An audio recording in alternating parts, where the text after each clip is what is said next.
Elle, étude de la vie du prophète Muhammad, a toujours occupé une place très importante chez les musulmans. Nos prédécesseurs pieux y accordèrent une grande importance. Le compagnon Abdullah ibn Abbas, par exemple, réservait un soir par semaine pour enseigner aux gens la vie du prophète, en particulier ses expéditions et ses batailles. À cette époque, on ne parlait pas encore forcément de sira. On appelait cela ilm al-maghaz, la science des expéditions du prophète.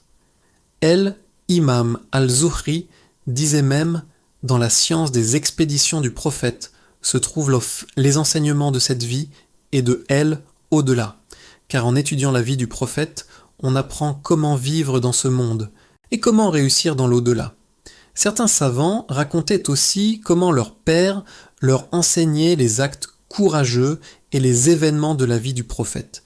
Et à chaque récit, il disait « Voici les actes de vos pères et de vos grands-pères ».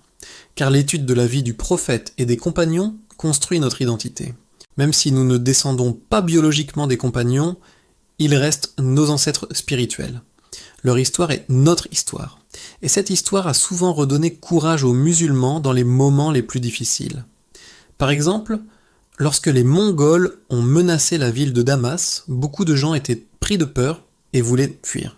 C'est alors que le savant Ibn Taymiyyah a rappelé aux musulmans un épisode de la vie du prophète, la bataille du Khandak, la bataille des tranchées. À cette époque, les musulmans étaient encerclés de toutes parts. Humainement, la situation semblait impossible.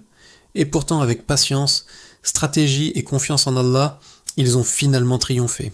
Ces récits montrent que étude de la vie du prophète N, est pas seulement une histoire du passé. C'est une source de courage, de sagesse et de force pour les musulmans de toutes les générations.